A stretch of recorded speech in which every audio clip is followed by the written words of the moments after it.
রাশমিকা মান্দানা তিনি নিঃসন্দেহে বর্তমান সময়ের সেরা ভারতীয় কর্ণাটক এবং তেলুগু অভিনেত্রী। অভিনেত্রীরা তো সবাই সুন্দরী, কিন্তু এই অভিনেত্রীর চেহারায় যেন আলাদা একটা মায়াবী ভাব রয়েছে তার গোটা দুনিয়াকে হাতের মুঠোয় বন্দি করার মতো অমায়িক হাসি, যে মিষ্টি এক্সপ্রেশনে এরই মাঝে কাবু হয়েছে তামাম দুনিয়ার কোটি কোটি যুবক।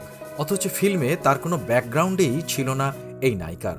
তারপরেও অল্প সময়ের মধ্যে কিভাবে হয়ে উঠলেন হাই ভ্যালুড অ্যাক্ট্রেস, সেই গল্পই শোনাব আজ আপনাদের।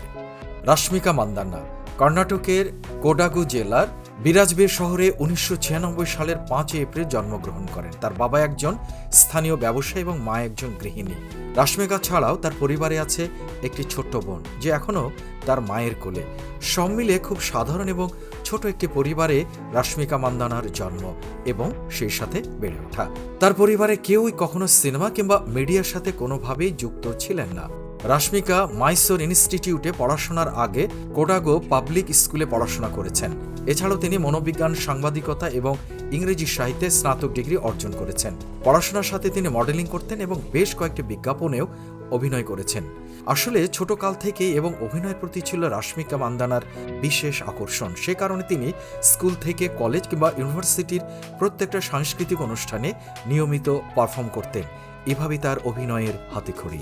রাশমিকা মান্দানা আনুষ্ঠানিকভাবে 2012 সালে মডেলিং শুরু করেন।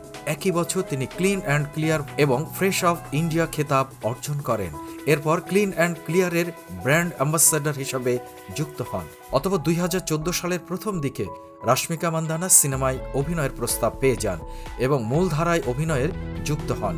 এরপর 2017 সালে তিনি চমক এবং অঞ্জনীপুত্র নামে দুটি বাণিজ্যিকভাবে সফল ছবিতে অভিনয় করেন। পরে তিনি 2018 সালে রোমান্টিক চলচ্চিত্র চালু দিয়ে তেলুগু চলচ্চিত্রে আত্মপ্রকাশ করেন। একই বছর এক্সপ্রেশন কুইন খেতাব অর্জনকারী এই অভিনেত্রী গীতা গোবিন্দম নামক মুভিতে অভিনয় করেছিলেন, যা তেলুগু সিনেমায় সর্বাধিক মুনাফা অর্জনকারীদের তালিকায় স্থান করে নেয় এবং রাশমিকা মান্দানাকেও ব্যাপক জনপ্রিয়তা এনে দেয়। এরপর তাকে আর কখনোই পিছনে ফিরে তাকাতে হয়নি। 2018 সালে তার অভিনীত দেবদাস এই ছবিটি দারুণ ব্যবসা করলে পরবর্তীতে আরও 3টি সিনেমার কাজ পেয়ে যান তিনি এবং সেগুলোতে দারুণ অভিনয় করে নিজেকে নিয়ে যান অনন্য এক উচ্চতায়। এরপর করলেন হালের সিনেমা পুষ্পা দ্য রাইজ, আর বাকি ইতিহাস আপনাদের সবারই জানা। স্বাভাবিকভাবেই তিনি এখন বর্তমান বিশ্বের অন্যতম সেরা একজন ক্র্যাশ অভিনেত্রীতে পরিণত হয়েছেন। প্রিয় দর্শক, রাশমিকা মান্দানাকে আপনার কাছে কেমন লাগে তা কমেন্ট করে জানিয়ে দিন। আর ভিডিওটি ভালো লাগলে অবশ্যই লাইক দিন এবং শেয়ার করুন। কথা হচ্ছে আগামী ভিডিওতে। Thanks for watching.